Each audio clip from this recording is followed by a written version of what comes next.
galerinha do oitavo ano, tudo bem com vocês?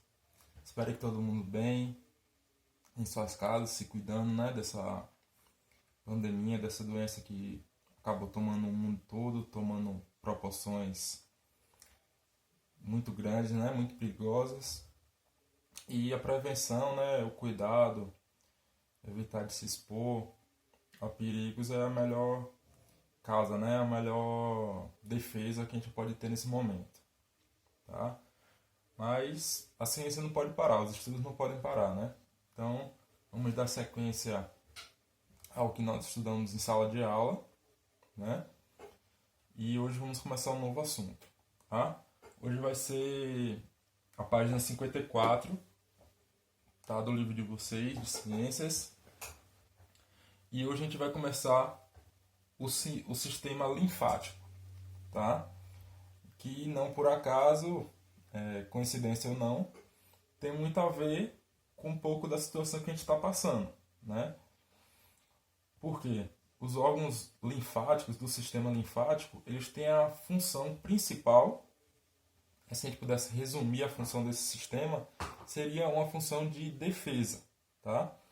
Circulação do sangue também está envolvida nesse processo, né? Mas a principal função desse sistema é a defesa do organismo por completo. Então, esse sistema está entrelaçado, né, com o sistema cardiovascular, o sistema circulatório, e eles agem em conjunto. Um leva o oxigênio, né, promovendo a circulação do sangue no organismo, e o outro, que é esse que a gente vai estudar hoje, ele promove a defesa do organismo, também através da circulação de sangue, de plasma, de algumas células especiais que estão envolvidas nesse processo de defesa do organismo, né? Então são os defensores, vamos dizer assim, é a cavalaria do nosso corpo, tá? E com eles tem alguns órgãos envolvidos nesse processo de maturação, de produção de células, tá? E a gente vai ver isso na aula de hoje, tá? Eu vou ler algumas coisas do livro de vocês e em cima disso eu vou fazendo alguns comentários, tá? Bom, então o livro de vocês, como eu falei na página 54, ele começa com a seguinte explanação: estrutura do sistema linfático. O sistema linfático é formado pelos vasos linfáticos e por estruturas como linfonodos, né, que são o primeiro órgão que está envolvido nesse processo, o timo, as tonsilhas e o baço. Esses 4 órgãos estão envolvidos diretamente na produção ou amadurecimento / maturação dessas células, tá? Então eles são fundamentais para a defesa e o bom funcionamento do sistema linfático. Parte do líquido que sai dos capilares sanguíneos e banha as células do corpo forma a linfa, né? Então a gente já viu nas aulas anteriores falando um pouco sobre as veias, as artérias e os capilares, né? Os capilares eu falei para vocês que são aquela estrutura menor, né? Mais fina, mais delicada, vamos dizer assim, uma estrutura final da célula, né? Então ela consegue conduzir o sangue, né, para essas estruturas mais simples, mais complexas, as estruturas finais, né? Os capilares é aquela estrutura mais fininha, mais delicada. E ela está envolvida diretamente com a linfa. A linfa é o produto do sistema linfático. Ela que age diretamente para a defesa do organismo. A gente vai ver agora como. Tá? Então, um líquido esbranquiçado, né? Essa linfa é um líquido esbranquiçado composto de plasma sanguíneo, que a gente já viu nas aulas anteriores também, o que é o plasma sanguíneo, e glóbulos brancos, né? Por isso que ele tem essa cor esbranquiçada. A linfa ela é rica em glóbulos brancos. A gente viu que o sangue é rico em glóbulos vermelhos, né? São as hemácias. Já a linfa, por sua vez, ela é rica em glóbulos brancos. Esses glóbulos brancos têm a função principalmente de defesa, fagocitar, ou seja, ela consegue englobar as células, as estruturas invasoras, que são o quê? Fungos, bactérias e vírus, né? Por isso que eu falei que esse sistema linfático tem muito a ver com tudo que a gente está vivendo hoje. Então, eles são os principais responsáveis pela defesa imediata contra vírus, por exemplo, né? Então, essa pandemia é causada por um vírus e ele vai brigar diretamente com o sistema linfático, assim que ele contamina a pessoa, né? O sistema linfático é o primeiro a detectar aquele invasor e tentar destruí-lo. Mas a gente sabe que o Covid, né, é um vírus muito invasivo, muito difícil de ser combatido, por isso que ele causa esse número de mortes tão assustador aí no mundo todo de contaminação, porque o sistema por si só não consegue destruí-lo, né? Alguns casos sim, graças a Deus.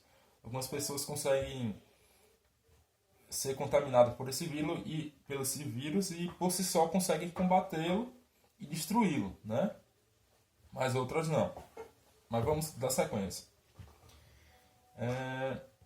Ele circula no interior dos linfonodos e vasos sanguíneos. Então, basicamente, a linfa está presente em quase todo o corpo, principalmente onde nesses órgãos que os produz, né, que produz os glóbulos brancos ou os matura, eles podem ser produzidos em outros órgãos e serem deslocados para algum desses órgãos e lá eles vão passar por um processo de maturação, de aprimoramento, onde eles ficarão prontos para serem utilizados pelo corpo, tá?